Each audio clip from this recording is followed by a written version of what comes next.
ഒരു എക്സ്പെക്ടേഷൻ എങ്ങനെയെന്ന് ചോദിച്ചു കഴിഞ്ഞാൽ തീർച്ചയായിട്ടും ഒരു ടോപ്പ് 4-ൽ ഫൈറ്റ് ചെയ്യപ്പെടുന്ന ഒരു ടീം തന്നെ ആയിരിക്കും എന്നുള്ളതാണ് പ്രതീക്ഷിക്കുന്നത്. ടോപ്പ് 6-ന് താഴെ പോകില്ല എന്നുള്ളതാണ് എൻ്റെ ഒരു എക്സ്പെക്ടേഷൻ. ഗൈസ്, എൻ്റെ തെറ്റിപ്പോയിട്ടുള്ളൊരു പ്രഡിക്ഷനാണിത് ചെന്നൈയിൻ എഫ് സിയുടെ കാര്യത്തിൽ. ഇപ്പോൾ ഒഡീഷ എഫ് സിയുടെ കാര്യം നമ്മൾ സംസാരിച്ചപ്പോൾ അത് ശരിയായിട്ടുള്ള പ്രഡിക്ഷനെ പറ്റി പറഞ്ഞിരുന്നു.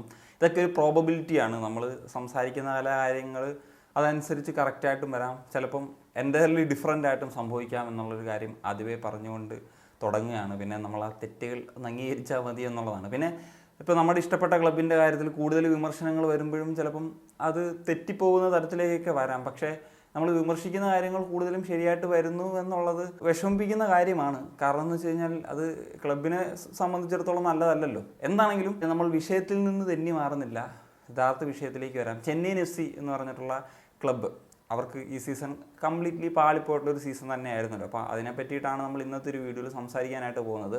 13 ടീമുകളുള്ള ലീഗിൽ 11ാം സ്ഥാനത്താണ് അവർ ഫിനിഷ് ചെയ്തത് എന്നുള്ളതാണ്. കഴിഞ്ഞ സീസൺ വെച്ച് നോക്കുമ്പോഴത്തേക്കും ഒരു വലിയ പാളിച്ച തന്നെയാണ് സംഭവിച്ചിരിക്കുന്നത് എന്നുള്ളതാണ്. കാരണം കഴിഞ്ഞ സീസണിൽ 6ാം സ്ഥാനത്ത് അവർക്ക് ഫിനിഷ് ചെയ്യാൻ സാധിച്ചിരുന്നു. അതേ പരിശീലകനെ ഓവൻ ഗോയലിനെ അവർ നിലനിർത്തുകയും ചെയ്തിരുന്നു. അതുകൊണ്ട് തന്നെ കാരണം എന്ന് വെച്ച് കഴിഞ്ഞാൽ 2019-20 സീസണിലാണ് ചെന്നൈയിൻ എഫ് സി അവസാനമായിട്ട് പ്ലേ ഓഫ് കളിച്ചത്. അന്ന് അവരുടെ പരിശീലനമായിട്ടുണ്ടായിരുന്നത് ഓവൻ ഗോയലാണ്. അപ്പം അദ്ദേഹത്തെ കഴിഞ്ഞ സീസണിൽ തിരിച്ചു കൊണ്ടുവന്നു, ഒരു പ്ലേ ഓഫ് കളിക്കാൻ സാധിക്കുന്നു. ഈ സീസണിലേക്ക് വരുമ്പോഴത്തേക്കും എന്നാൽ അതൊന്നും നേടിയെടുക്കാൻ സാധിക്കുന്നില്ല എന്നുള്ളതാണ്. ഓവൻ ഗോയലിൻ്റെ കാര്യം എടുക്കുമ്പോൾ ചെന്നൈയിൻ എഫ് സിയിലൂടെ തന്നെയാണ് അദ്ദേഹം ഇന്ത്യൻ സൂപ്പർ ലീഗിലേക്ക് വരുന്നത്. അതിനുശേഷം അദ്ദേഹം ജംഷഡ്പൂർ എഫ് സിയിലേക്ക് പോയി ജംഷഡ്പൂരിനെ ഷീൽഡ് വിൻ ചെയ്യുന്ന തരത്തിലേക്ക് കൊണ്ടുവന്നു 2021-22 സീസണിൽ.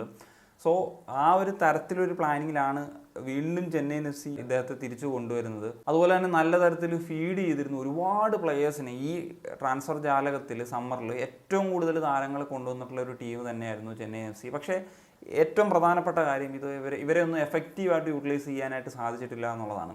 ഇതിൽ എടുത്തു പറയേണ്ട പേരുകളാണ് ഇപ്പോൾ ഗുർക്കീറത്ത്, കിയാൻ നസീരി, അതുപോലെ ജിതേന്ദ്ര സിംഗ്, അങ്ങനെ ഒരുപാട് പ്ലെയേഴ്സ് ഉണ്ടായിരുന്നു. അപ്പം അത് മാത്രമല്ല ജിതേശ്വർ എന്ന് പറഞ്ഞാൽ കഴിഞ്ഞ സീസണിൽ എക്സ്ട്രാ ഓർഡിനറി ആയിട്ടുള്ള കളിച്ച പ്ലെയേഴ്സ് ഉണ്ട്. അങ്ങനെ പല പ്ലെയേഴ്സിനെയും ഓവൻ ഗോയൽ എന്ന് പറയുന്ന ചെന്നൈയിൻ എഫ് സി ആരാധകരുടെ താത്തായ്ക്ക് കൃത്യമായിട്ട് ഉപയോഗിക്കാൻ സാധിച്ചിട്ടില്ല എന്നുള്ളതാണ്. ചെന്നൈയിൻ എഫ് സിയെ സംബന്ധിച്ചിടത്തോളം ഈ സീസണിൽ ഉണ്ടായിട്ടുള്ള പോസിറ്റീവ്സ് എന്ന് പറഞ്ഞാൽ എനിക്ക് പറയാനുള്ള ഒന്ന് കോർണർ ഷീൽഡ്സ് എന്ന് പറയുന്ന താരത്തിൻ്റെ പ്രകടനം, ഇന്ത്യൻ താരം എന്ന നിലയിൽ പറയുകയാണെങ്കിൽ ഇർഫാൻ യാദവ്, അതിൻ്റെ പ്രകടനമാണ്. ബാക്കി മൊത്തത്തിൽ പാളി എന്നുള്ളതാണ് എനിക്ക് തോന്നുന്നത്. പിന്നെ ലൂക്കാസ് ബ്രാംബിളിൽ ഒരു തരത്തിൽ തരക്കേടില്ലാതെ കളിച്ചു. പക്ഷേ ഈ ലൂക്കാസും കോർണറും ഒക്കെ ഒരേ പൊസിഷനിലായതുകൊണ്ട് രണ്ടുപേരും ഒന്നിച്ച് കൂടുതൽ മത്സരങ്ങൾ കളിപ്പിക്കാനും പറ്റില്ല എന്നുള്ളതാണ്.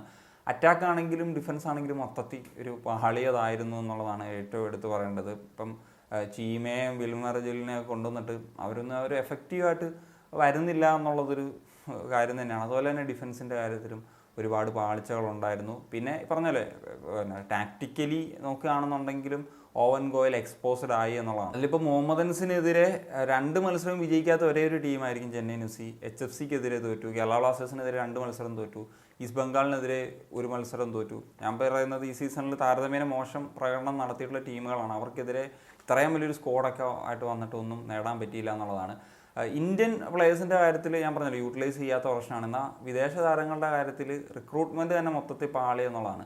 പിന്നെ ചെന്നൈയിൻ എഫ് സിയുടെ ഒരു പൊതുവേ കാണുന്നൊരു രീതിയാണ് ഓരോ സീസണിലും അവർ വലിയ റീവാമ്പ് നടത്തും, കുറേ പ്ലേയേഴ്സ് പോവും, കുറേ പ്ലേയേഴ്സ് വരും. പക്ഷേ അത് ഒരു ക്ലബിനെ സംബന്ധിച്ചിടത്തോളം നല്ലതല്ല എന്നുള്ളതാണ്. കാരണം ഒരു ടീം ബിൽഡ് ചെയ്താണ് പോകുന്നത്. അത് അന്നേരമാണ് അതിന് ഒരു ഗുണകരമായിട്ട് വരുന്നത് എന്നുള്ളത്. അപ്പോൾ അടുത്ത സീസണിലേക്ക് വരുമ്പോഴും കേൾക്കുന്നൊരു റൂമറാണ് ഇപ്പോൾ കോർണർ ഷീൽഡ്സ് എന്ന് പറഞ്ഞിട്ട് ഉള്ള താരം പോകും എന്നുള്ളത്. ഇപ്പം ഞാൻ പറയുകയാണെങ്കിൽ ഈ സീസണിൽ അവർ നിലനിർത്തേണ്ട ഏറ്റവും പ്രധാനപ്പെട്ട ഒരു താരമാണ് കോർണർ ഷീൽഡ്സ്. പക്ഷേ പോകുമെന്നുള്ളതാണ് പറയുന്നത്. പകരം ഗ്രെഗ് സ്റ്റുവർട്ടിനെയും അതുപോലെ തന്നെ ലൂക്ക മാച്ചിനെയൊക്കെ നോക്കുന്നു. ഇപ്പം ഓവൻ ഗോയൽ തന്നെയാണ് പരിശീലകനായിട്ട് നിൽക്കാൻ സാധ്യത എന്നൊക്കെ ഉള്ളതാണ് ഇപ്പോൾ പറഞ്ഞ് വെച്ചിരിക്കുന്നത്.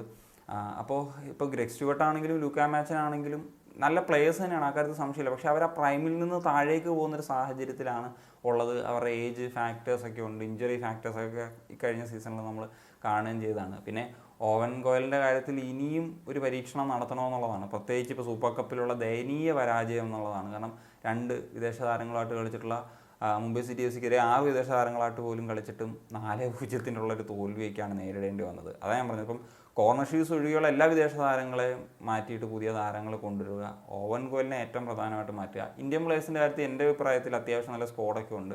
ഗോൾ കീപ്പിംഗ് പൊസിഷനിലൊരു ചേഞ്ച്, റൈറ്റ് ബാക്ക് പൊസിഷനിലൊരു ചേഞ്ച് ഒക്കെ വരുത്തി കഴിഞ്ഞാൽ തന്നെയും അത്യാവശ്യം ഒരു ഡീസൻ്റ് ആയിട്ടുള്ള സ്കോഡുണ്ട്. അവരെയൊക്കെ കൃത്യമായിട്ട് ഉപയോഗിച്ചാൽ മാത്രം മതി എന്നുള്ളതാണ്.